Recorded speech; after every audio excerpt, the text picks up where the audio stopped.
En la fiesta de cumpleaños de mi cuñada, mi propio padre me golpeó en la cabeza con un objeto pesado mientras yo tenía 8 meses de embarazo. Caí sobre el piso frío y brillante de un salón de eventos en Guadalajara, México. La sangre bajaba lentamente por mi frente hasta mi vientre donde mi bebé seguía moviéndose desesperadamente. Y mientras yo intentaba respirar entre el dolor, mi propia familia pasó por encima de mí, porque estaban más preocupados por proteger una llave de auto que habían tomado sin permiso. Entre mis gritos de dolor y las contracciones que empezaban antes de tiempo, vi algo que jamás olvidaré. Mi padre, Arturo, entregó las llaves de mi camioneta de lujo a la prometida de mi hermano como si yo fuera una completa desconocida. Como si mi vida no importara. Ellos pensaron que podían destruirme, quitarme todo lo que había construido y después seguir viviendo como si nada hubiera pasado. Pero cometieron el peor error de sus vidas. Porque desde mi cama del hospital, mientras esperaba el nacimiento de mi hija, estaba preparando algo que cambiaría todo. Un proceso legal que terminaría revelando cada mentira y cada traición. Antes de contarte todos los detalles de lo que ocurrió, quiero preguntarte algo rápido. ¿Desde qué lugar del mundo estás escuchando esta historia y qué hora es allá? Escríbelo en los comentarios. Me encanta saber hasta dónde llegan estas historias y conocer a las personas que están acompañándome. Ahora sí, porque lo que estás a punto de escuchar parece imposible. Mi nombre es Valeria. Tengo 29 años. Y durante casi toda mi vida sentí que era invisible dentro de mi propia familia. Claro, excepto cuando necesitaban dinero. Durante años pensé que si me esforzaba más, si conseguía mejores resultados, si sacrificaba todo por ellos, algún día me mirarían con el mismo orgullo con el que hablaban de mi hermano mayor, Diego. Pero en la ciudad de Guadalajara, donde las apariencias importan demasiado y muchas personas prefieren presumir una vida perfecta aunque esté llena de problemas, aprendí una de las lecciones más dolorosas. Hay personas que no buscan tu amor. Solo buscan aprovecharse de lo que puedes darles. Desde pequeña viví en una casa sencilla en las afueras de la ciudad. Yo era la hija tranquila, la que limpiaba después de cenar, la que no hacía preguntas. Mientras mi madre, Lucía, se preocupaba por Diego cada vez que él tenía un problema, yo aprendí a resolver mis propias dificultades en silencio. Si Diego reprobaba una materia, todos corrían a ayudarlo. Si yo sacaba excelentes calificaciones, apenas recibía un bien hecho. Mi padre, Arturo, tenía un carácter explosivo. Era de esas personas que podían estar sonriendo un minuto y al siguiente perder el control por cualquier cosa. Desde que éramos niños dejó algo muy claro. Diego era el orgullo de la familia. El hijo que continuaría el apellido. El que merecía todas las oportunidades. Yo solamente era la hija que algún día se casaría y se iría de la casa. Pero nunca desaparecí. Dentro de mí había una ambición silenciosa que ellos nunca entendieron. Mientras Diego pasaba sus 20 años cambiando de trabajos, gastando dinero que no tenía y esperando que mis padres resolvieran sus problemas, yo pasaba noches enteras estudiando bajo una pequeña lámpara en mi habitación. No tenía ayuda. No tenía una cuenta bancaria familiar esperándome. Solo tenía mi inteligencia, mi disciplina y una enorme necesidad de crear una vida diferente. Durante mucho tiempo acepté mi papel. Era la hija obediente. La que soportaba los comentarios de mi madre. La que escuchaba cuando decía que una mujer debía pensar primero en la familia y no en sus propios sueños. Recuerdo cuando llevé a casa mi certificado con las mejores calificaciones. Mi padre apenas lo miró. Pero semanas después hizo una gran reunión familiar porque Diego había conseguido mantener un empleo temporal durante un mes. Yo sonreí y fingí que no dolía. Porque cuando eres un niño que busca amor, te aferras a la esperanza de que algún día tu familia finalmente verá todo lo que hiciste por ellos. Yo pensé que mi éxito sería la llave para abrir sus corazones. Nunca imaginé que mi éxito sería precisamente lo que haría que me vieran como una oportunidad para aprovecharse. Para entender lo que hicieron después, tienes que saber cuánto me costó construir mi propia vida.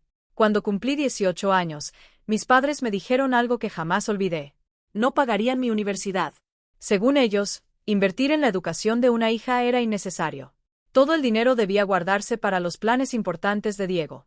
Así que hice lo mismo que siempre había hecho. Me salvé a mí misma. Conseguí trabajo nocturno en una empresa de atención técnica en Guadalajara. Pasaba horas respondiendo llamadas de clientes molestos hasta la madrugada y después iba directamente a clases. Durante años dormí muy poco. Vivía con café barato, comida sencilla y pura determinación. Logré mantener excelentes calificaciones y obtuve una beca académica que cubrió gran parte de mis estudios. Pero mis gastos diarios salían de mi propio bolsillo. Mis libros. Mi renta, mi comida, todo. Y cuando mis padres descubrieron que estaba ganando dinero estable, su actitud cambió. Lucía empezó a llamarme llorando. Siempre había una emergencia. que faltaba dinero para la casa, que el coche de Arturo necesitaba reparación, que había una deuda inesperada. Cada mes aparecía una nueva razón. Y siempre pedían la misma cantidad. Mucho más de lo que yo podía permitir.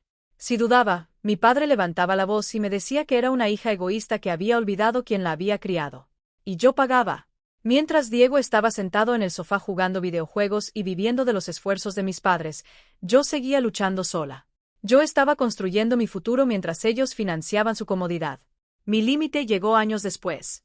Después de graduarme, finalmente recibí la recompensa por todo mi esfuerzo. Me contrataron como arquitecta principal de software en una importante empresa tecnológica. Mi vida cambió. Por primera vez no estaba sobreviviendo. Estaba viviendo. Y para celebrar todo lo que había logrado sin ayuda de nadie, compré algo que siempre había soñado. Una camioneta BMW azul metálico personalizada. La pagué completamente con mi propio dinero. Cuando recibí las llaves, lloré. No era solo un vehículo. Era el símbolo de todas las noches sin dormir. De todos los sacrificios. De mi libertad. Fue durante esa etapa cuando conocí a Mateo. Él era exactamente lo contrario a mi familia. Me apoyaba, me cuidaba, me amaba de verdad. Nos casamos 2 años después en una ceremonia pequeña y elegante. Mis padres estuvieron presentes, pero sus sonrisas parecían falsas. Desde el principio, Mateo vio lo que yo intentaba ignorar. Vio cómo mi madre criticaba mi ropa y mis logros. Vio cómo mi padre solo aparecía cuando necesitaba dinero. Muchas veces me dijo: Valeria, ellos no aman lo que eres. Aman lo que pueden obtener de ti. Pero yo seguía esperando que algún día cambiaran. Pensaba que ahora que tenía éxito, ahora que tenía una buena pareja, finalmente me respetarían. No sabía que solo estaban esperando el momento perfecto para intentar destruir todo lo que había construido. Ese momento llegó cuando Diego anunció que se iba a casar con Camila. Camila era una mujer obsesionada con la imagen y el dinero. Venía de una familia con mucho reconocimiento en Guadalajara. Y Diego, que seguía lleno de problemas económicos, estaba desesperado por aparentar frente a ellos que era un hombre exitoso. Una semana antes de la gran celebración familiar donde presentarían oficialmente la relación de Diego y Camila, recibí una llamada inesperada. Era Diego. Su voz sonaba diferente. Demasiado amable. Demasiado dulce. Era esa falsa ternura que solo aparecía cuando necesitaba algo de mí. Hola, hermanita, dijo con una emoción exagerada. Los papás de Camila vienen de Monterrey y este fin de semana vamos a ver detalles importantes para la boda. Necesito causar una buena impresión. Hice silencio. Ya sabía que venía una petición. ¿Me podrías prestar tu BMW unos días? Solo sería por 3 días. Quiero que vean que estoy progresando. Tú eres mi hermana, no querrás que quede mal frente a ellos, ¿verdad? Sentí un nudo en el estómago. No quería prestarle mi camioneta. Diego tenía una historia terrible cuidando las cosas de los demás. Todo lo que tocaba terminaba roto, perdido o con algún problema. Pero antes de que pudiera responder, mi madre llamó. Lucía. Y como siempre, comenzó con lágrimas. Valeria, por favor entiende. Esta es una oportunidad única para tu hermano. La familia de Camila tiene una buena posición y él necesita demostrar que puede darle una vida estable. Respiró profundamente y continuó. No seas tan egoísta por una simple camioneta. Es solo un objeto. Apoya a tu hermano por una vez. Otra vez intentaban hacerme sentir culpable. Otra vez yo tenía que sacrificar algo para mantener la paz. Y aunque una parte de mí sabía que estaba cometiendo un error, acepté.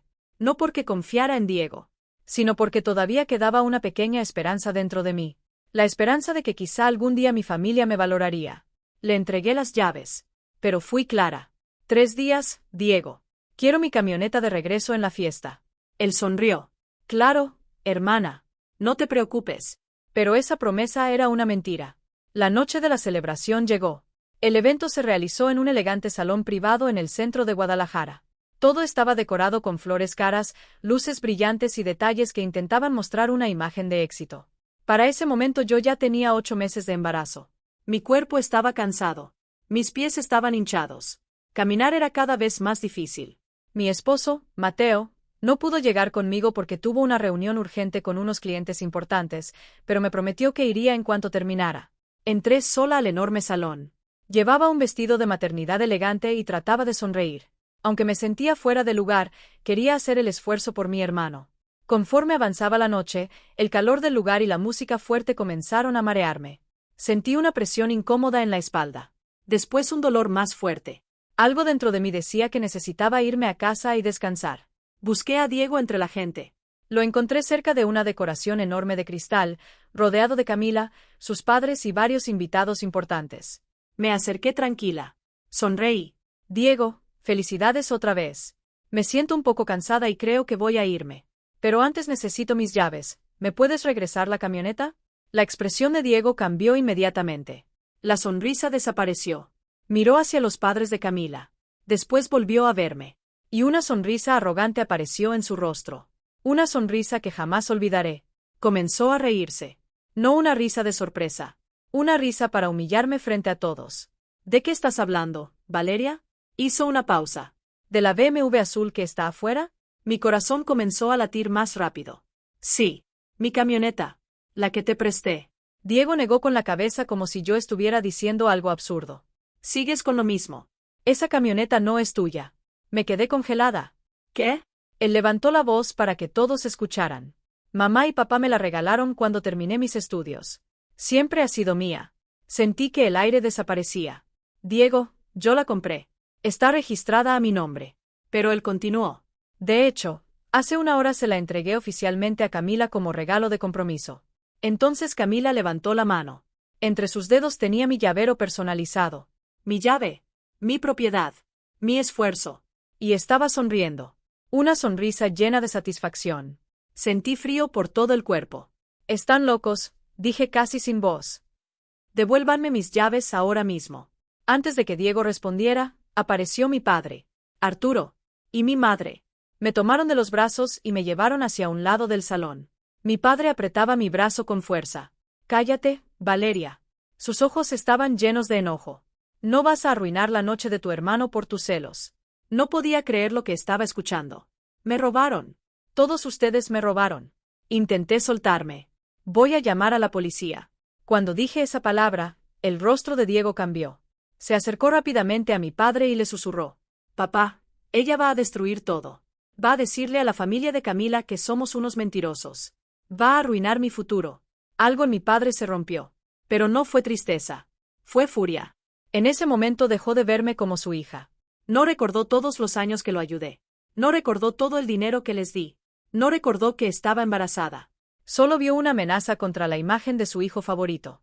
A pocos metros de nosotros, un fotógrafo estaba preparando el equipo para grabar la celebración.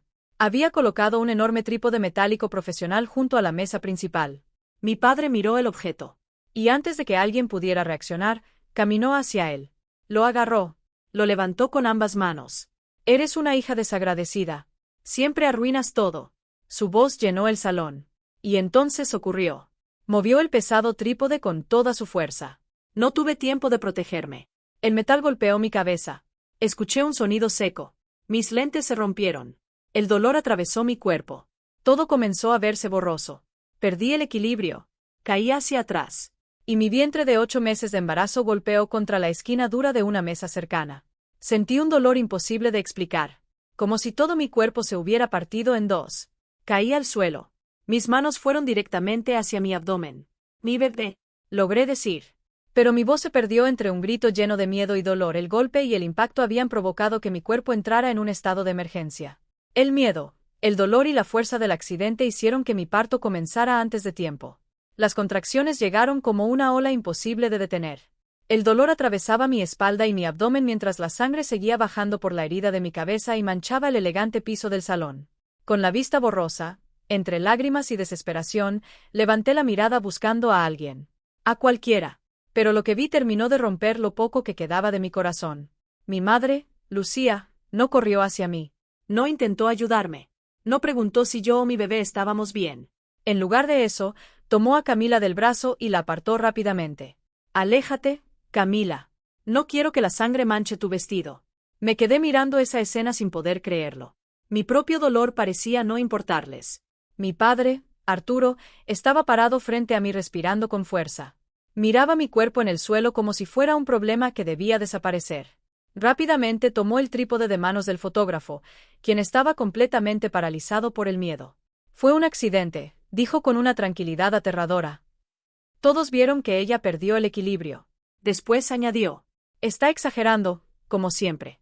Mientras tanto, Diego estaba a pocos pasos. Sin ninguna preocupación. Sin culpa. Simplemente tomó mis llaves y las escondió dentro de su saco elegante. Mi camioneta. Mi esfuerzo. Mi símbolo de libertad. Ahora estaba en sus manos. En ese momento entendí algo que me dolió más que cualquier herida. Ellos realmente me dejarían ahí tirada con tal de mantener su mentira. El dolor físico era insoportable. Pero la verdad que acababa de aceptar era peor. Estaba rodeada de personas que compartían mi sangre, pero que no tenían ningún amor por mí. La ilusión de mi infancia desapareció completamente. Durante años esperé que algún día cambiaran. Que algún día me vieran. Que algún día me quisieran. Pero esa noche todo murió. Mis lágrimas dejaron de salir. El miedo se convirtió en algo diferente. En una rabia fría. Miré a Diego con mis llaves en la mano. Y puse una promesa en silencio. No a ellos. A mi hija que todavía estaba dentro de mí.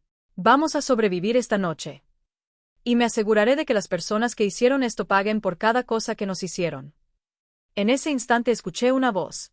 Era mi prima Renata. La vi correr hacia mí con el rostro lleno de terror. Ella no escuchó las excusas de mis padres. No les creyó. Sacó su teléfono inmediatamente y llamó a Mateo. Mateo, ven al salón ahora mismo. Están lastimando a Valeria. Los siguientes minutos fueron un caos. Gritos. Personas corriendo. Luces. Confusión. Hasta que las enormes puertas de cristal del lugar se abrieron de golpe. Mateo entró. Pero no caminó. Entró con una furia que hizo que todo el salón quedara en silencio. La llamada de Renata lo había encontrado cerca. Había dejado todo y llegó lo más rápido posible. Y no venía solo. Detrás de él entraron policías municipales y paramédicos con una camilla.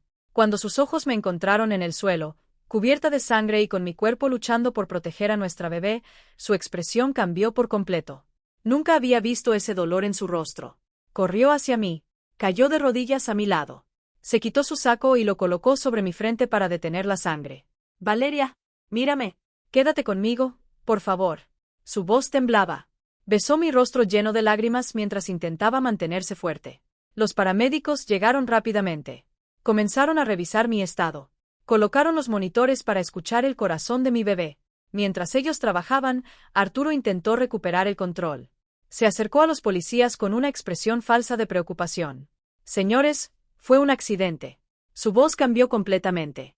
Ahora parecía un padre preocupado. Ella está embarazada, se mueve con dificultad. Tropezó con un cable y cayó contra la mesa. Nosotros estábamos por llamar a una ambulancia. Mateo lo escuchó. Poco a poco se levantó. Era mucho más alto que mi padre. Y la mirada en sus ojos hizo que incluso Arturo retrocediera. No era solo enojo. Era la mirada de alguien que acababa de descubrir que intentaron destruir a la persona que amaba. Mateo miró a mi padre. Luego a mi madre, que seguía escondida detrás de Camila. Después vio a Diego, quien intentaba escapar discretamente por una salida lateral. «Cállate». La voz de Mateo fue baja, pero hizo que todo el salón quedara congelado. Levantó la mirada hacia una cámara de seguridad instalada en el techo. Este lugar tiene cámaras en cada área importante. Hizo una pausa.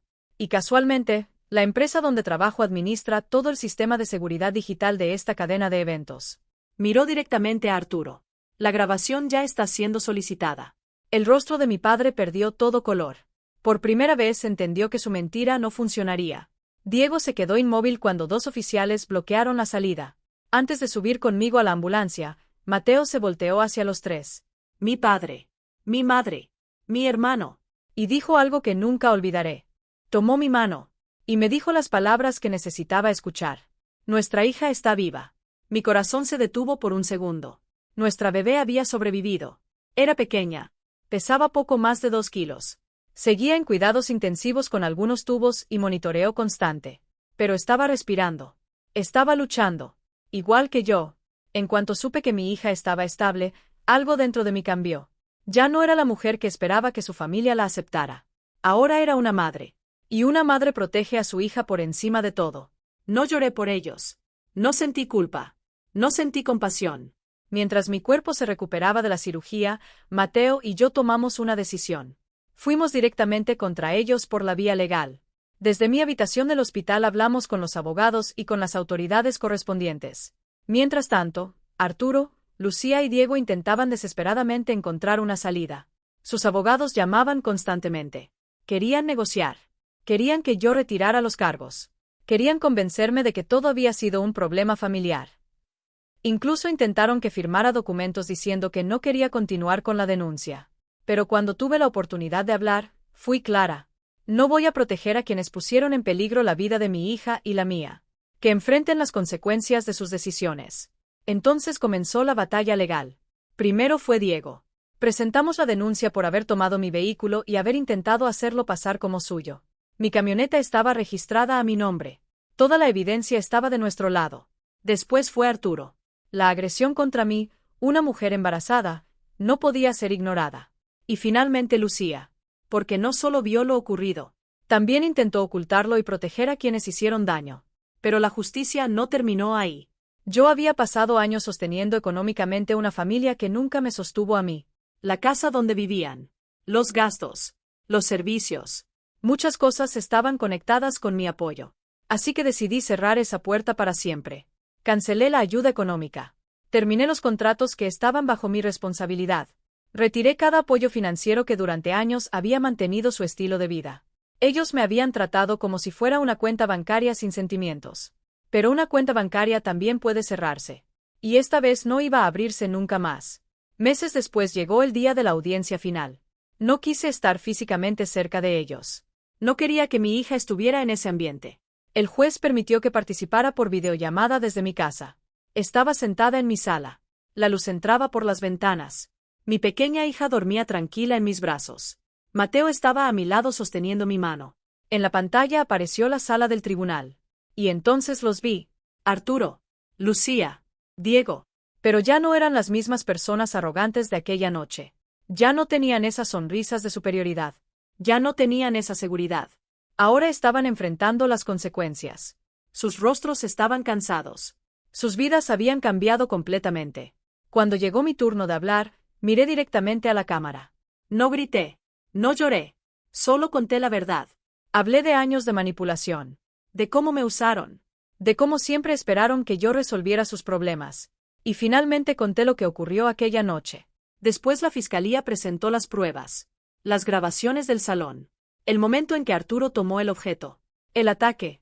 La forma en que Lucía se preocupó más por la ropa de Camila que por mi vida. La sala quedó completamente en silencio. Vi a mi madre llorar. Vi a Diego mirando al suelo. Por primera vez entendían que nadie iba a salvarlos. El juez tomó la decisión final. Arturo recibió una condena por la agresión. Diego fue declarado responsable por tomar algo que no le pertenecía y por participar en el engaño. Lucía recibió las consecuencias legales por ayudar a ocultar lo ocurrido.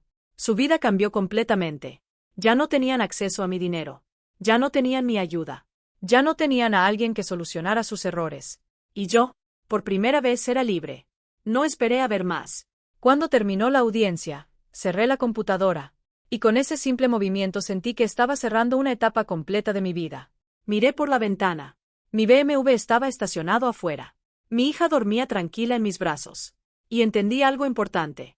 La familia no siempre está formada por personas que comparten tu sangre.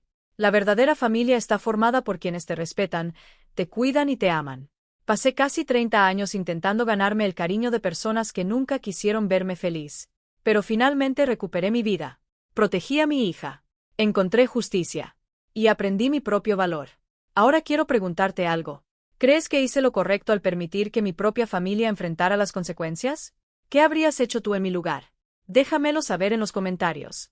Gracias por escuchar mi historia. Cuídate mucho y recuerda siempre proteger tu paz.